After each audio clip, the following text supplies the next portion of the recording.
Hey guys, I'm very excited to share this with you today. It's my talk on building an intentional legacy. This talk is very close to me. As you guys know, at the end of every show, I ask our guests, what does legacy mean to you and what legacy are you going to leave behind?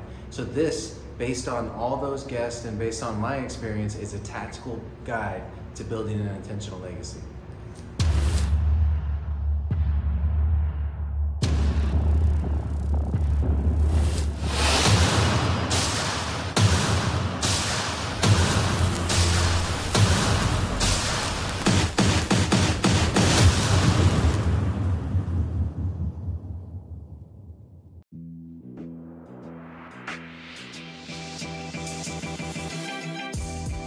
Great experiences build great leaders.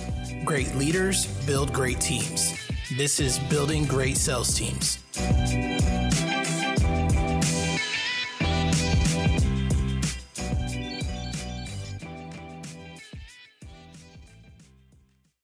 Next speaker, what I want to talk about is a person that's not just a businessman that took his business to the next level, and I've learned a lot through his podcast, but watching his journey, what I gotta say is what's been really touching is the reconciliation of his family, and that's been really a big example for me, and the strengths and how he turned the weakness into strength. So I gotta say this man has been an example to me. So I think we should all give a genuine applaud for Doug Mitchell. Thank you for that. I appreciate that. So I'm going to get a little cheesy with you guys real quick. We're going to do the foo-foo stuff first. I just want to get you in this frame of mind real quick. So if once you're seated, so we don't hurt anybody, if everybody could close your eyes for me real quick. And just give yourself a second to center yourself. Relax a little bit. Take a deep breath. And I'm going to ask you a question. So if you died today, what would the legacy be that you left behind? So try and visualize that legacy. Is it a suitcase full of cash? Is it a big sprawling beautiful property? Is it a collection of baseball cards, or what is the visualization of that legacy? And you guys can go ahead and open your eyes now. And so, does anybody have anything that they want to share? What they saw? Any volunteers? I'm going to start calling on people. Paul? I would say, to me, the valuable legacy would be, what people saw in me would be the joy I brought in life in every relationship.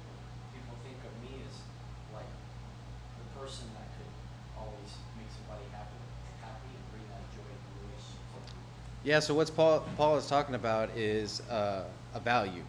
And, one of Paul's values is to bring joy to others. And that's why he's smiling all the time, like Phillip said. And so it's very hard to visualize the legacy, and I had this question, what would happen if I die? And I actually came face to face with that question last week. I got a little story for you guys. Does anybody know what this is?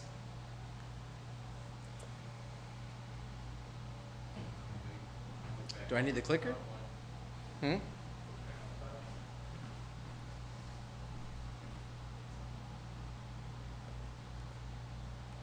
Oh, the pad. So just use the pad? Yeah. Okay. No, you good. There we go. Does anybody know what that is? He kind of gave it away. He went to the second one.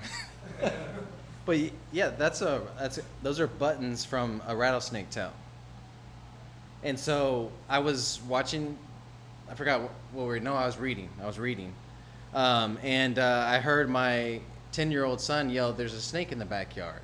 And immediately my heart dropped, because I had just sent my 8-year-old son into the backyard when it was dark to take out the trash, And so, I'm thinking the worst automatically, because just a month prior, Alicia, my wife, had seen a snake in our flower bed. And she wasn't quite sure what it was, because she wasn't going outside to find out, right? So she took a picture of it. We live out in Devine, Texas on 3 acres. So we live in the country, the semi-country is what I'm going to call it, because it's not that big of a property. But anyways, So she took a picture of it. We posted it on Facebook, and everybody's like, "Oh, it may not be a rattler, it may be this or whatever the case is," but she heard it rattling. And so I run outside to see what kind of snake it is, and all I see is this like figure in the middle of my backyard. So in my backyard, there's a 3-foot deck. So we're on top of the deck, and the snake's about where Phillip is. And so we're all outside now. Everybody wants to see what's going on. So he's sitting there, and he's just looking at us. He's rattling, and he is not liking what he's seeing in front of him, right? And so me and Alicia are sitting there talking about, okay, how do we handle this? Because if we just let this snake do what it wants, it may be here tomorrow and the next day, and then the kids may get bit or we may get bit, right? This is by this time we know it's a rattlesnake. It's loud. And so we're talking about what to do with it. You know, one of the options was I'm going to pull out my .40 and I'm going to shoot it, right? Well, my neighbors are about 1.5 acres away on each side, right? So I don't want them to call the cops, and I don't want us to be out here for an hour and have to do a police report all that. I have my shotgun too. I could just blow it to bits with my shotgun, and then that would mess up my beautiful yard though that I spent so much money and time on though, you know. And I'm thinking this in my head, and I'm like, all right, you know, and I have this genuine fear, and I'm like, I need to go out there and handle it, but how am I going to do it? There's a wheelbarrow in the corner of my yard. I could go over there and like kind of just throw the wheelbarrow on top of the snake, you know what I mean? At least contain it. And then, so because we had that snake in the yard a month before, I had left a shovel by the door, you know, and it's one of those flat nose shovels, you know, so it's perfect for chopping off snake heads. And so I'm like, okay, you know, I'm probably going to have to use this shovel. I'm going to have to walk out there. And I remember one of my friends, Houston, I play rugby with, he's killed a lot of snakes before. And he's like, look, they only have a 2-foot striking radius. So as long as you stay 2 feet away, you can nail it with the shovel and you're in good shape. I didn't have that kind of confidence. And honestly, the snake didn't give me a time to decide because it started coming at us. And so imagine where Phillip's at, and this snake is slowly coming at us, right? We're like, okay, this is it. This is about to happen. So I reach back and I grab that shovel, and I'm holding it over the side of the banister. And now this thing is booking it at us. And I'm like, what is this snake doing? He sees these huge figures, you know, and I know they see thermally, right? So you see these huge, massive heat signatures, and he's still coming at us. And so in my head, this is a super snake. You know what I mean? This is the fear that is going through me, right? Because I'm not a country boy. I grew up in the suburbs, okay? I've never encountered a rattlesnake. How many people in here have encountered a rattlesnake? Exactly. That was scary. So I shouldn't have to justify it that much, but I am. So this thing's coming at me, and then it gets close to the shovel, and I guess it sees the shovel, so it coils back up, and it's about to strike, and I just hammer down as hard as I can. And of course, I don't hit anywhere near the head. I hit the body. You know what I mean? And then it kind of just slumps to the right a little bit, and it looks like it's still going to try and strike, even though I just chopped him in half pretty much. And then I hit him again, this time near the neck, and then on the head, and I just start going at it, you know. And so, you know, at that point, we're like, okay, what do we do with this thing? She's like, you got to keep the tail, you know what I mean? You got to be able to tell this story, you know, to the kids or whatever when they grow up and they don't remember quite everything about it and stuff like that. So I kept the tail, and I ended up burning the snake, because in my head, the snake's friends are going to see its body and like come after me, you know what I'm saying? So that's my story about the snake. That's the actual snake there. That was after I hit it in the neck or whatever. So at that point, I think it's dead, but it still does that wiggly stuff, you know, with the nerves and everything. So, segue, right? So something that I have been thinking about a lot the past year is about legacy, right? Because me and my wife have done something that I feel like very few couples have done, which we were divorced and we reconciled and we got back together. You know, so typically everybody knows at least one person, but what do we know? 300 people, so that's less than 1% of people that have done this, right? And so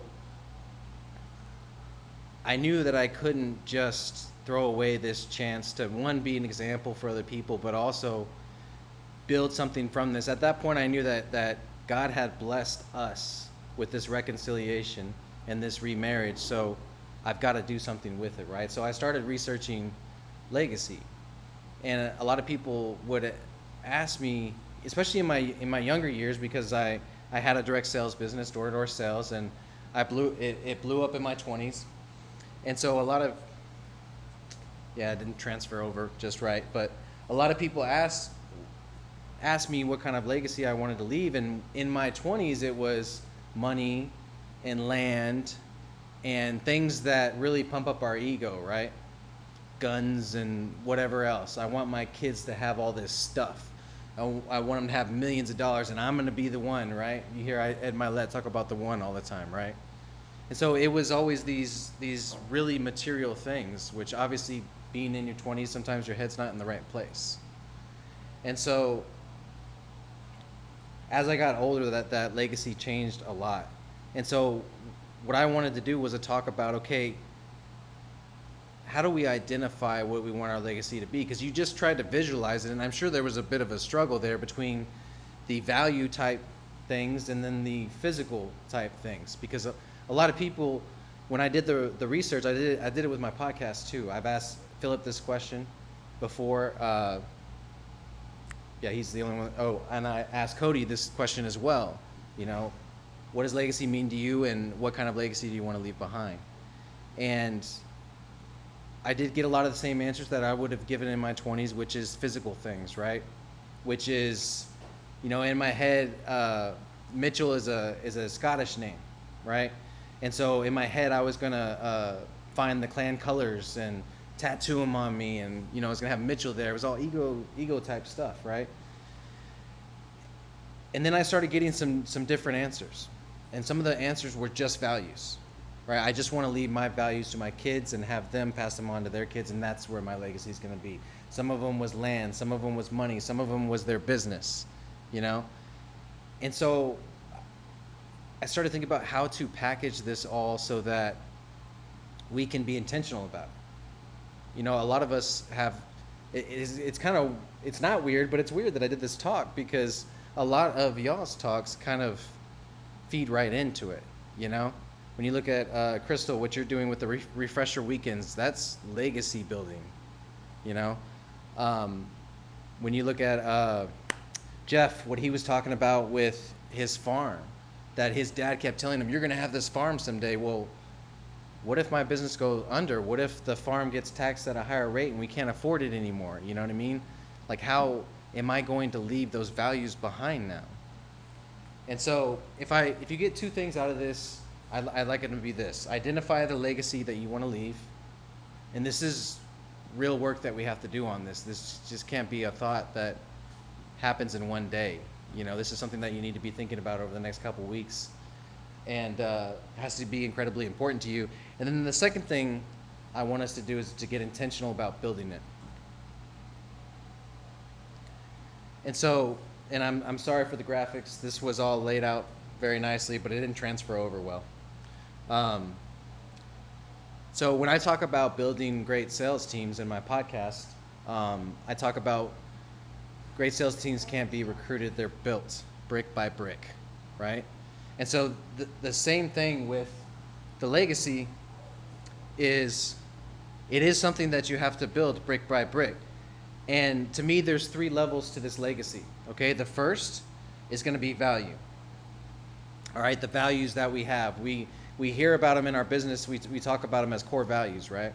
Well, we have the same values in our own life, and the beautiful thing about values is that they're eternal. They can't be destroyed, they can't be broken, they can't be lost, right? And that's why that has to be the foundation of our legacy. They can be passed on easily, and then we can intentionally make them subconscious, all right? My values when I was 23 were way different than my values today. But it's because I spent the last 2 years in intense work on myself, fixing those values and making them better. You know what I'm saying? My values when I was 23 was completely different. So the next piece of that is the passions, right? The passions are our business, right? They're philanthropy, and then maybe even some of our hobbies. These are the things that we love to spend our time doing, right? When we're not raising kids, when we're not developing our relationship with our spouse, our passions are the things, they're the work, right? Our business is the work, the philanthropy, the time that we give to causes, that's the work that we do. And that work results in assets, right? And so good luck describing an asset, because there's the Webster's dictionary, and then there's the way everybody else describes it, right? If you ask like Guy Kawasaki, right, Rich Dad Poor Dad, he would say an asset has to produce income, which is not necessarily true. I'm sure David knows this better than I do, right? And so assets are the result, right? And a lot of times when we think about legacy, all we think about is the asset, you know, especially when you're younger and in your 20s, right? But asset is money, real estate, and then the things, or heirlooms, like I like to call them, right? But that's just the result of the legacy that you built. Values is the foundation, because if your values aren't in your passion, and your passion doesn't produce that asset, then you're not going to have a strong legacy. And you have to be intentional about it, and the first thing you got to be intentional about is those values. So now we have a construct, right? The biggest thing about this is don't overthink it initially. I know I said it should take you a few days, but remember, these things can change.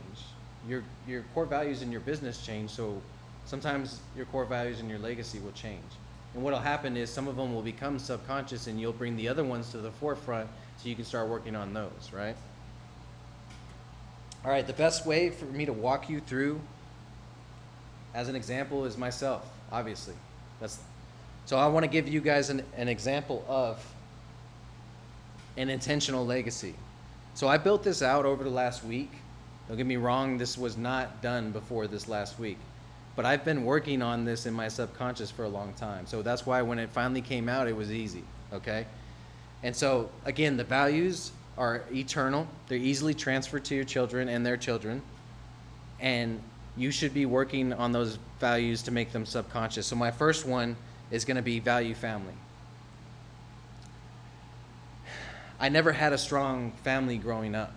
And so valuing family came from a place of want. I wanted a strong family because I didn't have one. So I have conviction in that. That's the other thing about your values. You have to have conviction in them. You can't just say them because they sound cool and you saw them on mine and that sounds good, so you're going to put them on yours. They got to come from somewhere. Some people value feeding other people because they grew up hungry. You know what I'm saying? So it has to come from conviction. Another one of my big values is integrity. Okay, and you mind if I get a little vulnerable with you guys real quick? All right, I appreciate that. Some of y'all know my story. You know, I got the chance to own or finance my business when I was 23. Okay, I had been in an office space all of 2 years. I was a marketing manager for a collectible gold company. They did industrial staffing, and he started this crazy door-to-door business for AT&T, right? And somehow I got the opportunity to start managing it and eventually buy it from the previous owner, okay? And so when I bought it, it was worth nothing. It was a contract with AT&T to sell their products, door-to-door. And that was the only way that we could sell. And I had one sales manager in Houston at that point, and then I had fired my whole Corpus Christi team because they'd rather smoke weed in their cars than knock on doors, right? And so I got rid of all of them and I started from scratch. So 3 years later, I had 110 sales reps, 10 offices, and we were doing $5 million in business. Sounds great, right? That growth came as a result from something that was lacking in my childhood. I had abandonment issues from my mom. My dad never wanted me around, so I had abandonment issues there. So I had mommy and daddy issues, guys. So I had this lack from my childhood, and it manifested into me trying to prove constantly that I was worthy. And I did that through my business, and I worked my ass off through my business, and we got married when we were 23. When I took over the business, I had a 3-month-old daughter, but I wasn't afraid of risk because I didn't have much that I was coming from in the first place. So what was I going to lose, right? I had a $30,000 a year job as a marketing manager at 23, and so I took all these risks. I blew up the business, and then here's the problem with all of your goals being material, money, success, nice things, is once you get them, then you're still hungry. Something's still missing in here, right? And my wife used to say it all the time, you're never content. You can never just sit. You can never just spend time with your daughter or your sons. You know what I mean? You have to be on the phone doing this because I'm a business owner and I have to be working all the time. It's the grind. Phillip was talking about that earlier. You know, we have this idea, this construct in our head that we have to fulfill. And all you see all the memes on Instagram and everything, and I totally bought into that. And so I put in the hours necessary to make all that happen, and then guess what? You get there and you're like, what now? And so instead of looking within myself and fixing those abandonment issues and working on myself, what did I do? I reached for more material things. And once you have the money and once you have the physical things, what's material things are you going to go after that? The physical things. So I was unfaithful in my marriage. And I lived that way for a long time. I lived that way for almost 2 years. And it just destroyed my soul day in and day out. And so what happened was I was finally convicted by God. I had an event in Houston. I was at my office there in Houston, and then I had gone out that night with some random people from a hotel room, because that's what I did back then. And I think something must have been slipped in my drink because I only had 2 drinks the whole night, right? But it was as if I was hammered, right? And I'm wandering around downtown Houston, and this homeless man starts walking up to me. And you know, I'm plastered, right? So, but I still have that voice in the back of my head, and it's saying, this guy's about to stab you for your wallet. This guy's about to steal everything from you. And sure enough, he walks up to me and he starts to put his hand out, and I think he's attacking me, and I get scared. I go like this, and he's like, what are you doing out here? You shouldn't be out here. You're going to get hurt. Somebody's going to rob you. And I'm like, I thought it was you that was going to rob me, you know?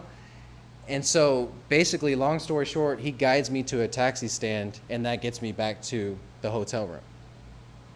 And so a night that I should have been murdered or robbed or whatever the case is, I had a guardian angel there looking out for me. Who knows why? Maybe it was because I was going to have this someday. And so I went home convicted, and I sought God again.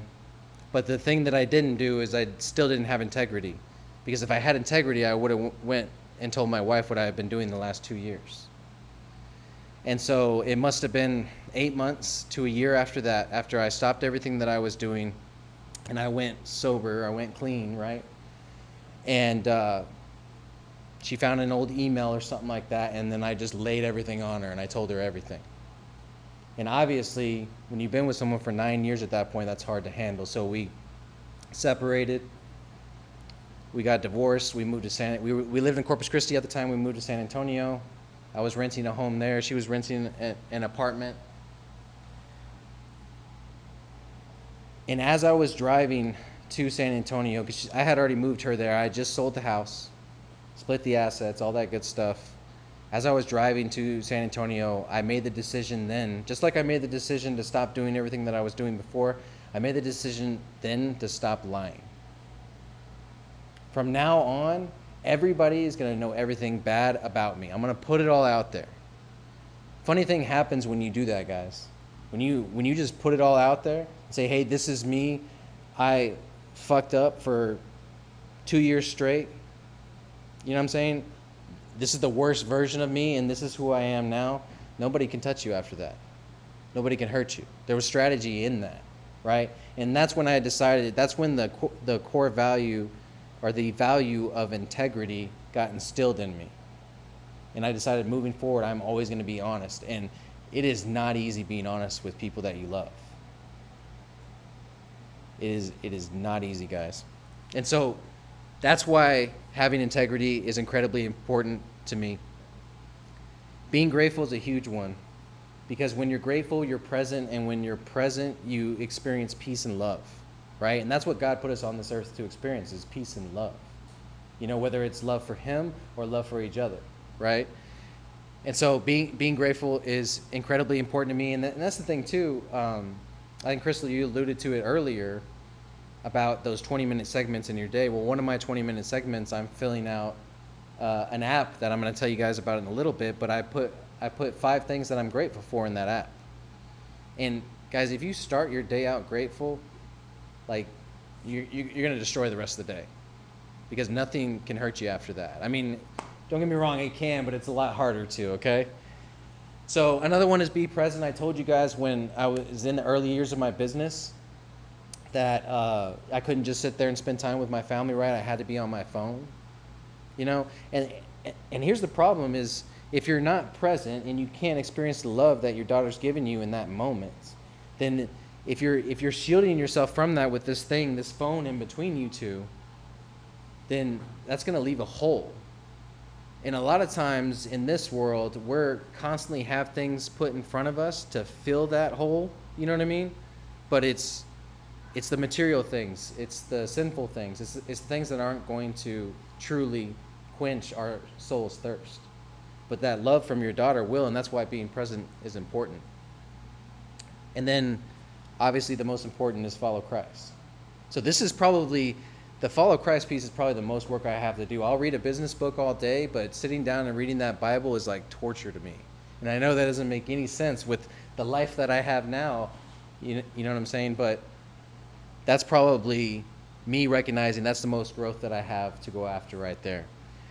And so that's going to be incredibly important to me, because if anybody was the most present, the most loving, you know, had the most peace in his heart, it was Christ. And that's what I'm after, because I get to be the best version of myself when I do that. And so, as you can see in the pictures, I went from, 285 pounds overweight, cheating in my marriage, giving in to lust and all these different things, these things that don't do anything for us, to after 3 years of being divorced, we were able to reconcile. And one of the other reasons I'm following Christ is because he did this for me right here. This family you see on the right, that was actually just 3 weeks ago when we got remarried, and that's our reception right there. And he did that for me because me and Alicia tried to reconcile like 5 times before that. And it never worked. It never worked until she opened her heart up back to God, and God enabled her to forgive me. His forgiveness is absolute. It's unconditional. It's very hard to do for us when we can scroll through our phone and talk to 17, good-looking guys, you know what I'm saying? So, or girls, whatever the case is. Like, it's all there for us on our phone. And so we have these values, right? That's our foundation, okay? How do we execute on passing those to our children, or passing those to the people that matter? Well, I have a few tools here, and I would encourage you to create your own tools. You may have them already, right? Some of my tools are dinner time, okay? When it comes to like the value of being present or the value of following Christ, when we have dinner, the phones go away, right? When we have dinner, we do high-low buffalo.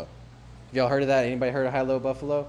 So you give your high for the day, you give your low for the day, and you give your buffalo.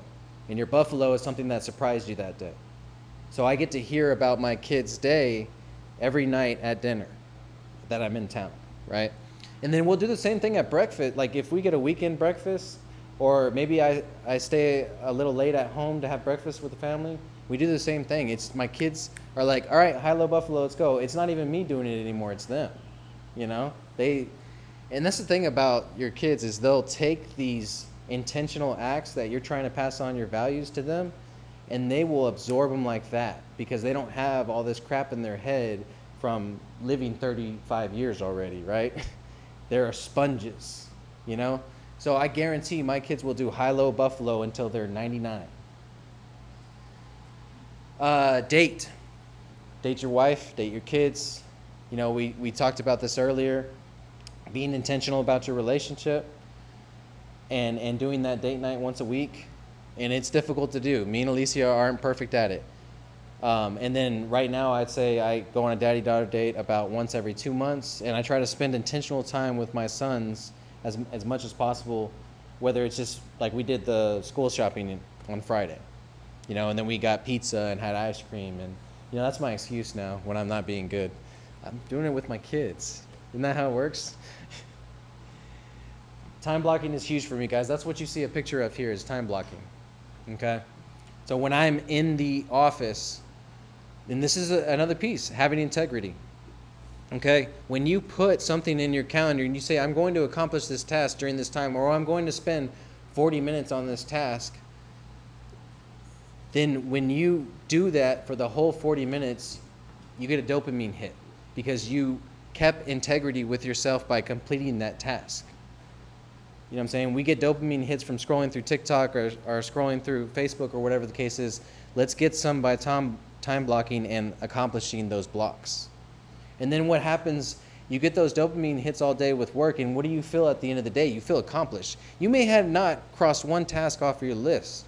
Don't get me wrong, some of these tasks are huge, right? You may not have crossed one of them, but you kept integrity with yourself and your time. And then when you go home, you feel like, I can actually leave work at work because I had integrity with my time throughout the day. And so guess what you do when you go home? Another value, you're present. And so those are some of the tools that I use. Some more of the tools is G-Code. If you guys follow Ryan Stewman, you've heard of G-Code. If you're in Apex, you know what G-Code is. If you go to dailygcode.com, you can download. It's not even downloading. It's a web-based app. You save it to your desktop, to your phone as a screensaver, or as a phone icon. And every day it asks you, what 5 things are you grateful for? So I do those in the morning, and then I fill out the rest in the evening. And it's like, did you work out today? Did you stick to your diet? What was your win for the day? What did you learn today? And then what are you, one more question. And so you fill that out every day, and you get up to 4 points. And so when you had a good week when you had 28 points, right? You worked out every day. You were grateful every day. You had wins every day. So I'm a tactical guy. If y'all haven't noticed, this is the most like who knew legacy could be this tactical? You know what I'm saying? And so that's why I appreciated your presentation, because it was incredibly tactical too. And then the refresher weekend, I got a ton of notes on that. So books is obviously another one. And Apex is a big one. Jeff alluded to this earlier. The people that you surround yourself are so incredibly important, and they're also my tools. There's men within our group that they didn't know it, but they kept me in line. When I'm traveling, when me and Alicia got back together, we just moved in together. We hadn't gotten married yet. It took us 14 months to actually remarry, right? And I had been, unfortunately, living this single man's life, right? Which is very difficult to do. I feel for you guys if you're single right now, because it's very difficult to do that and live a fulfilling life, because there's so much easy satisfaction out there right now. And so I had to go from that to being a family man again, and if I wanted to propose to her, I better be acting like a husband already, right? And so the temptation was real. The devil was coming after me hard, because he knew that God was gonna restore what was once broken. And so because he knew that, he was coming after me hard. And I had these men around me that were in their hotel rooms by 9 o'clock at night. They're up at 4 a.m. working out. They're having conversations about their wives and their business, not other women. You know what I'm saying? I had a lot of men like that around me, so they were, without knowing it, they were tools to keep me in line so that I could intentionally live these values. And then I don't really have to say it on this one. Church, if I'm not a big Bible reader, I better be going to church, right? I better immerse myself in people that do read the Bible and learn from people that read it, right? There's how many books are there out there that all the lessons in the book, but you never read it because you listened to someone speak about it, right? And so that's why it's incredibly important for me to go to church and Bible. And prayer's been a big one. We pray every night. We pray every time we sit down to eat a meal, even if it's just me and Alicia, we're praying. We never used to pray like this in our 20s. So that's another tool that is going to keep me living my values intentionally. All right, so the next example is identify the passions, right? We need to, if your values are not present in your passions, then they're not going to be present in your legacy. And your legacy is going to be, it's going to be susceptible to the things of this world, right? But if your values are present in your passion and your assets are a result of your values and your passion, that legacy is going to be indestructible because it's not of this world. So my passions, and as a reminder, the passions is the work, the business, the investments, the philanthropy. I can never say that word right. So Argenta Field Solutions, that's the business that I bought when I was 23. That's a big passion for me. Argenta Solar, I just started that roughly 14 months ago. That's a huge passion for me, obviously. And I didn't put this on there. I don't know why I didn't, because I have more fun doing the Building Great Sales Teams podcast than anything else right now, probably. But it doesn't pay the bills. So, my property. So I have 3 acres. I told you guys I have 3 acres where the snake was at, right? I love working on that property. You know how that old thing, like don't do a $10 an hour job when you can be doing a $1,000 an hour job? Well, I love mowing my grass. That is a $10 an hour job, and I will do it every week because it makes me happy. So working on my property is a passion of mine. The landscaping we put in the garage, because I know that 3-acre property is going to be my kids someday, right? Because we're going to be on our 100-acre ranch, and I've talked about this on the podcast a little bit.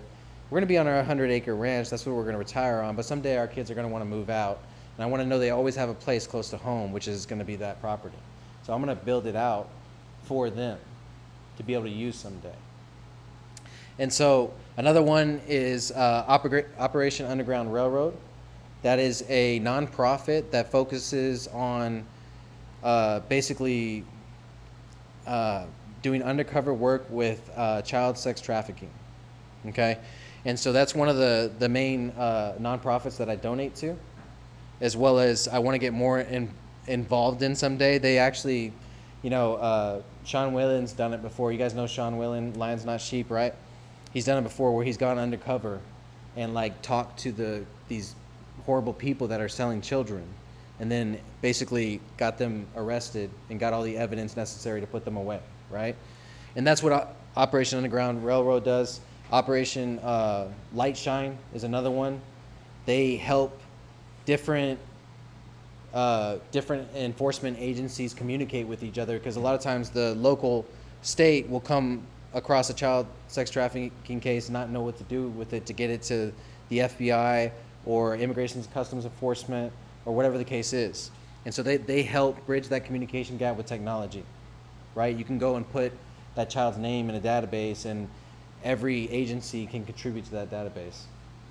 And then the last one, which is our solar company, which is a Champion Shoes. And if you guys are in Apex, you'll see a little bit more of this. And it's basically a nonprofit that Mike Claudio started, that he buys shoes for underprivileged children. And they're not just regular shoes. They're like Nikes and Jordans, you know what I mean? Not Yeezys or anything, but really nice shoes. Because there's nothing more amazing as a 6-year-old or an 8-year-old than putting on a brand new pair of shoes when your parents just bought them for you. But what if you don't have parents to buy them for you, right? And so he wanted to create that experience for kids. And so for every solar system we install, we also donate a pair of shoes to kids in need. And then, as you can see, the last one there, Texas barbecue, which is way better than whatever you guys are doing here. If you gotta put sauce on it, if you gotta put sauce on your barbecue, I'm sorry, it's not good barbecue. I'm just kidding. The whole hog is badass. I love that. And you guys are the best at that, for sure. So those are my passions. How do I incorporate those values into my passions, okay? We can talk about this all day long, but I'm going to focus on your business, all right? And this is how I do it in my business, okay? I don't even know how that happened. But work values intentionally, All right, so the easiest way to do this is to establish core values. Establish a mission statement, establish core values. So our mission is we help each other achieve freedom. What does that mean? Well, when I talk about freedom, it's freedom from, it's financial freedom, it's freedom of my time, it's freedom of my health, and then it's freedom from sin. And so we help each other achieve freedom. That's I didn't buy Argenta because I wanted to sell AT&T products. I didn't get into solar because I'm super passionate about global warming. You know what I'm saying? I wanted to create opportunities for people like me when I was 18 years old and I was hungry to do something amazing. I knew I was going to be great. I just didn't know what it was. And Argenta would have provided the opportunity for me to not only make a bunch of money, which is important, but also to develop myself as a leader and then to achieve freedom. And so I wanted to create a company that did that would have serviced me when I was 19, 20, 21 years old and going through 20 jobs and not understanding why I could never function as an employee. And so our core values are we put the mission first. If it does not help us achieve freedom, we don't do it. Okay? We operate with integrity. There's so many people in door-to-door that lie their asses off, and I wasn't going to be one of those that did that. Obviously, I have a personal reason for operating with integrity too. And I'm going to tell you guys a little story. So I have two divisions, right? I have AT&T and I have solar. And so my AT&T division used to run on its own. You talk about not working in your business, working on your business. That was my AT&T business. If I had a new idea, I was implementing that. Other than that, I didn't have to touch it. I had a director on that side of the business, okay? When I implemented these core values, I went to that director because I'm still divorced, right? I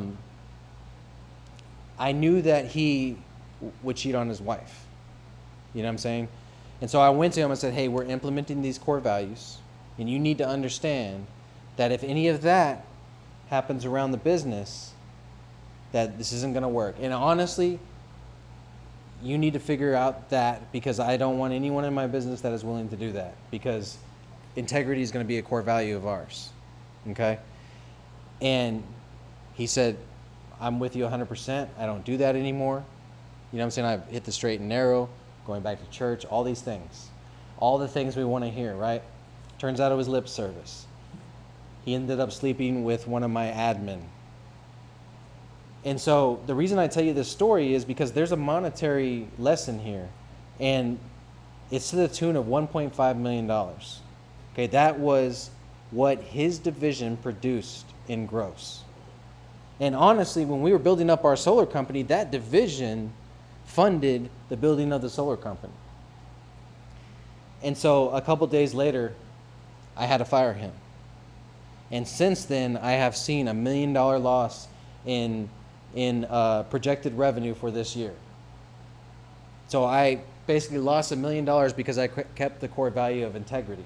But I also established something that now everybody knows that works for us moving forward is we will not compromise our core values. They're not just pretty words on the wall. So if you're going to put these words on your wall, if you're going to start operating like this, make sure you're willing to lose $1 million over it. Gross revenue, not profit. Let's not get too crazy. The third one is we don't make excuses. You know, that's one of the things I've learned from one of my mentors, Ryan Stewman. And anytime we have a problem and we know what the reason for that problem is, it's not an excuse if you follow it with a solution. So that's incredibly important for us. We work hard, we pray hard. This is a play on we work hard, we play hard, right? Because I had too many people in my business doing that, especially when I was in my 20s. I was one of them. You know, I subscribed to that crap. And all it did is left a gaping hole in my soul. So it's we work hard, we pray hard. And because when you work hard and you have success, what's the first thing you should do? Thank God for that success, right? And then last but not least, we live in gratitude. So every morning I have a sales flow chat. We post all of our sales in there. And every morning everybody posts what they're grateful for in that chat. So we not only set the tone for our days personally by going through G-Code, but we also set the tone for the company by posting what we're grateful for. It's just one thing in that chat.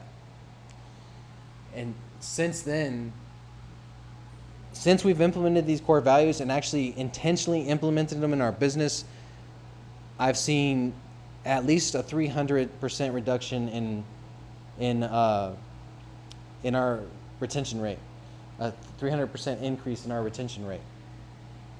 And what's happening in the company is we're actually operating with these core values. Now, they may go home and have a different set of core values. That's fine. There's nothing I can do about that. I'm not going to go investigate your home life. But we know in the company that we live and we work by these core values. So when you work for us, then you're agreeing to that. Okay? So how do you implement these in your company besides all the examples I gave you? Because those are all reactive examples. You got to be proactive with it too. So the ways that we do that is before every meeting, we recite our mission statement and our core values, and we call on different people to do it, right? To make sure everybody has memorized them, or at least they took the effort to pull up their notes and they're reading off of their notes. But still, that effort to do that starts storing those core values in your employees' subconscious. And then as you do it more and more, they store in your subconscious, and then your brain starts operating based on those core values. This is neuro-linguistic. It's something sciencey that I'm not smart enough to talk about. So the next piece of that is hiring and firing. So the easiest way to hire and fire on core values is using a questionnaire at the beginning. So this questionnaire, if they don't fill it out, they don't move on in the hiring process. There's stages, right? Because if they, right now to fill out an application, all you have to do is push a button, right? And it fills it out automatically. The questionnaire is work, right? And so we work hard at Argenta. So if you're not willing to fill out that questionnaire and all you do is hit that application and the next step is the questionnaire and you go on to the next job ad, then you're not for us. That's one of the ways we reduce the amount of people that don't align with our core values. Firing, y'all just heard that story I told, right? So you hire and fire based on core values, and then your clients too. I can honestly say AT&T is not going to be a client of mine very much longer because of the turnover within their business and the way that their distributors and their corporate people operate. They don't align with our core values, so we don't have to have them as clients. You know what I'm saying? And the beautiful thing about solar is you can pick your clients. Pick the neighborhoods you work in, the communities you work in, whatever the case is. And losing one client in solar is a lot easier than losing a client like AT&T, obviously. And so this is how we work our values into our passion, which is our business in our case, right? And that way we can develop a stronger legacy. So the result of that business for me, assets is the fortune, the real estate, and the heirlooms, right? The asset that I want, the physical, tangible asset that I want is 100 acres in Devine, Texas, or in that area in South Texas. I don't know. I can't tell you exactly why other than it's stable, right? 100 acres says stability. And I didn't have that growing up. I was, my stepdad was military. We moved all over the place, and they always had financial issues. So 100 acres to me represents stability, right? And then if I have these values and I'm incorporating them into my passion, then they're going to be incorporated into my asset too, which is that 100 acres. Obviously, if I want to get it, I'm going to have integrity on the way there. I'm going to have to work hard on the way there. And so the next asset is a ranch home. Everything is going to center around these 100 acres, a guest home, so that I can bring my friends and my family and my business relationships into town. And it's going to be self-sustaining. I do actually am passionate about solar. I do believe in that for our future, as a human race. And I do believe in sustainability that we're all responsible for our own sustainability. So that 100 acres is going to have solar power, gas power. It's going to have wind power. It's going to have a garden. So basically, we can live there without needing anything from the outside community. And that also has to do with some of my wife's conspiracy theories too. So I have to take care of her legacy too, right? And then, I was trying to think of the heirlooms, because I don't have a lot of like physical things that are incredibly important to me, but I guess one of them would be my knife that my wife got me when we got back together. And it says on it the same thing. Then this is the original ring from when we first got married. Isn't that crazy that she kept it that whole time? So I was still in her heart. She just didn't know how to forgive me, right? So it says, "God be with us together and apart." And so I have I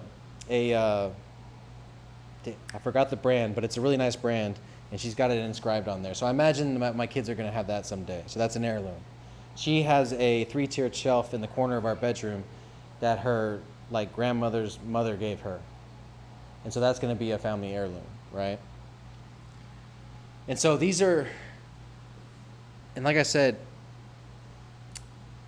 you have to be intentional about it, right? Because these are things that the government, that other people can take from us, these assets, right? So what's more important, the asset or the value? The value, obviously. The value is the foundation. Okay? But to me, the assets will be stronger if your values and your passions go into those assets. They're not just given to you. You know what I mean? You have to work for them. My kids are going to have to continue this legacy if they want to. If they don't, I'm not putting that on them. I want them to have my values. The asset is important to me, yes. I would like it to see go down in the family, but if that's not something they want to do, that's their decision. What can I do about that? But that doesn't mean my legacy ends there, because that's the only thing I had to offer the world was an asset. One of the things I would encourage you to do is to practice visualization. One of the ways that I came up with this asset, I know exactly how the ranch-style home that I'm going to build looks. It's a U shape. I can see the bedrooms. I can see the kitchen. I can see the pool in the middle of that U and the hot tub off to the side, because, the kids are going to graduate eventually, right? We got to have a good time. And the guest house, I can see how it's all laid out. And I can see the opposite side of the property where the hunting area is, and the other side of the property that has a shooting range, right? And I can see all this because I practiced visualization for 30 days straight when I was on phase 2 of 75 Hard. And I never would have done that before. I never would have stored that in my subconscious if I didn't practice visualization. So that is a part of this process in being intentional about it. Too many people go through life and say, "Oh, I'm working my ass off, I'm building this business, and I'm going to leave that behind to my kids, and that's going to be my legacy." The IRS can take your business like that if you screw up, if you don't hire David. I mean,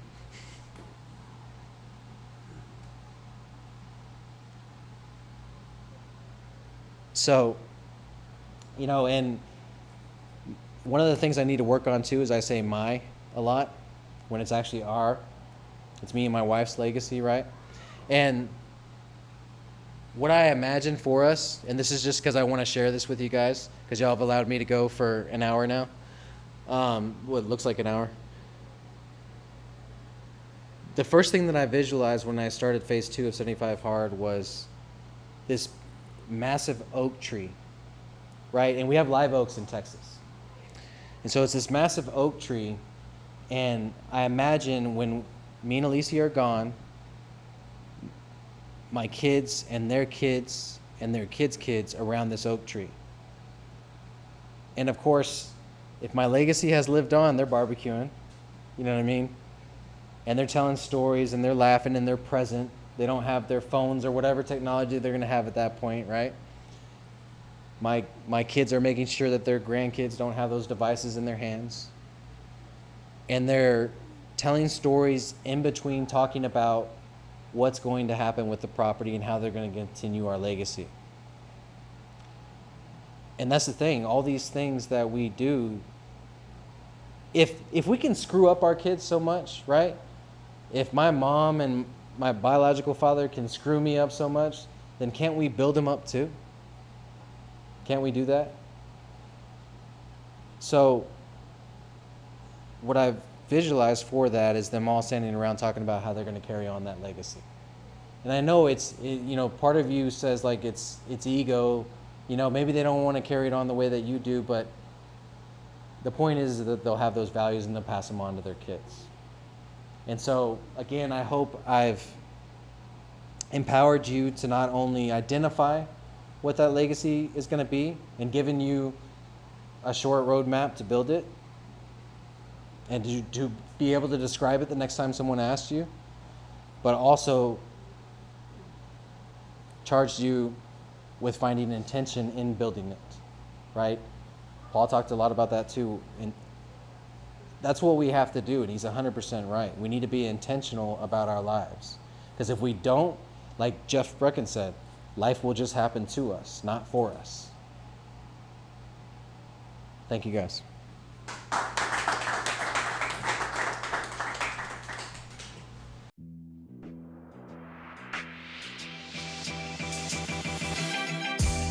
Thank you for tuning in to this episode of Building Great Sales Teams. Be sure to execute on what you just heard, and let's get building. As always, remember to subscribe and leave a review wherever you consume podcasts. You can also head on over to buildinggreatsalesteams.com and sign up for our newsletter to stay up to date with everything that's going on with the podcast. See you next time.